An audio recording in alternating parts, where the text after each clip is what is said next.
everyone! Magandang umaga, magandang hapon, no? Magandang umaga sa Pilipinas ngayon. So, nalang ko ikwento sa inyo kasi nakaka-touch ba, no? Nakaka-touch ang mga nangyayari, mga kasimple, nakakaiyak, na nakakatawa, charot. So, ay nga na ginang kinabuhi nato, no? Dili gyud ta perpekto sa atong kinabuhi. Oh, makita niyo mga kaldero, mga rice cooker din ha. Kusina na ako ni. I love to create the video here in my kitchen, guys. As in. So, ipakita sa anak ko niya akong giluto kaganina. Mao niya ang paborito sa akong mga anak. Unya na ako'y kape. Natouch ko kaganina mga kasimple kay giduol ko sa akong bana, no? Giduol ko niya. Ingon siya sa kuha. Pasensya na kaayo man, no? Kay naatay problema karon, no? Naatay problema. Anak ko siya ha. Unsa di ay na? Unsa di ay na anak ko siya ha. Wala nay problema sa kuha dong. Wala nay problema sa kuha na kay gift nako o wala nako. Okay ra jud kaayo na sa kuha. Wala gyud nay problema. Ipakita na ko sa inyo ha, ang plans nako. Oh, ang plans na ko, buhay na buhay mga kasimple. Iwan ko nung nangyari sa isa na matay. Ito yun, oh.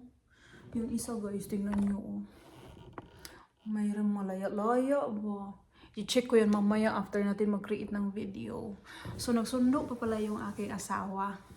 Nagsundo ang asawa ko doon sa aking mga langga, no?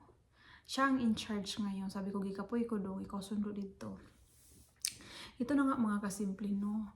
Yung mga pangyayari talaga na hindi maasahan natin. So, kailangan ready tayo lagi sa mga pangyayari na hindi natin maasahan, no?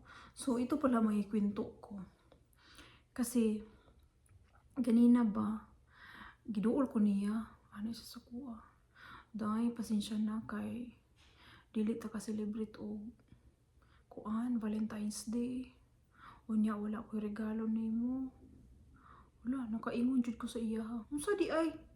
Wala man ay problema sa kuha. Dili man na kuan, dili man na importante kanang adlaw-adlaw nato kung mag-unsa ta pag-uban ana. Sus Ginoo ko dugay na ingon sa imuha nga ayaw ko tagai og bulaklak kada celebration dong. Kwarta ra. Binuang ragod guys, no? Binuang na mga kasimple. Kaligid mga kasimple, no? Kanang wala gani mi kukuan sa problema nga niabot ba. Kanang wala ka nagdahom nga ing ana ang problema nga moabot. Kaya makaingon jud ko nga kailangan pero may gyud ta ni aware pa sa mga problema nga moabot. Kaya makaingon ko. So dili sa ko ka-share karon sa problema namo, no? Kay ba diri sa Amerika lahi jud, no? Lahi jud diri sa Amerika. Kay dako kay problema mga kasimple.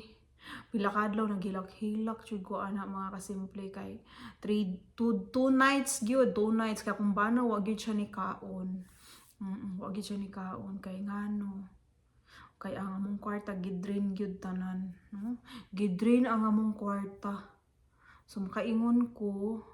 So, wa ko'y mabuhat ana kay maumang gyud na diri sa Amerika ang patakaran nila. So, para makuha na mo nga kwarta balik, so makuha mi anag lawyer mga kasimple. Syempre mobayad kag lawyer. Kay sa una nagka-problema pud akong bana. Last 2 years ata mga kasimple, 2 years siguro to. Kay akong bana naaman na siya office, nagrent man mig office dito sa LA unya. Katong kana nga office din ha, warehouse na ginarintahan. O ginarintahan na siya din ha. Unya katong nagrenta pod sa Pikas namo, ang iyang tao murag ano sa ba nabali ba to or nahulog sa ladder ing ana. So gikasuhan niya ang tanan nga nagrenta din ha. So kami, akong ba nagipadalhan siya og sulat sa attorney. Ipadalhan siya. So pagkahuman ato, syempre para madipinsahan ni husband ang iyahang self, nagbayad siya lawyer niya. So yun, syempre mo gasto gyud ka. Mahal man ang lawyer diri sa Amerika mga kasimple. So karon another na pod nga problema. Ginoo ko grabe. Wa gyud mi nagdahom ani nga problema nga moabot. Mo na akong ginaingon sa iya ha. Kabalo naman ka anak nga diri sa Amerika, di ba? Katura jud akong giingon sa iya ha. Kabalo naman jud ka ana dinhi sa Amerika, ing ana ang sitwasyon. So wala na nako siya gina-blame mga kasimple kay siya na drain na gyud ang yang utok, wala na isulod. Mingon siya sa ko, kabalo ko ana, pero abi man daw niya, okay na to. Okay na. Another problema na pud ba? Lahi tong warehouse, human na to. Dugay na to 2 years na. So karon ko siya, abi na ako, kabalo ka anang sitwasyon kay taga diri man ka. Ana siya, kabalo lagi ko, pero abi man ako, okay na. So gibuhi man diya itong case sa una.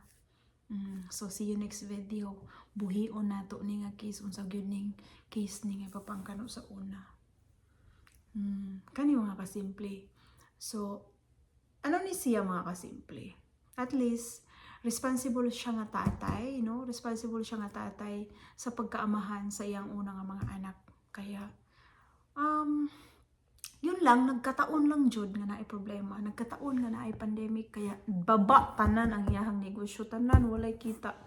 Naay kita gamay pero gibayad ra sa iyahang giutang. Di ba? Kana lang. So yun na nga mga kasimple. See you next video. Update ta mo sa mga unsay dahilan, ana, update mo na pa yun next video, ani part 1 pa ni siya. Kaya natouch ako kanina na siya, sorry hindi tayo nakapag-celebrate ng Valentine's Day kay every Valentine's Day yan maghatag na siya sa kulintas nga diamond. Kay dati tong Valentine's Day sa una gitagaan ko niya diamond nga kulintas, kaya okay ra na sa kuha. Makapalit man pug kulintas o daghan man pug kulintas. Okay ra na sa ko mga kasimple. So, yun lang. Napay part 2 ani. Nasa gidahilan. Bye! See you next video.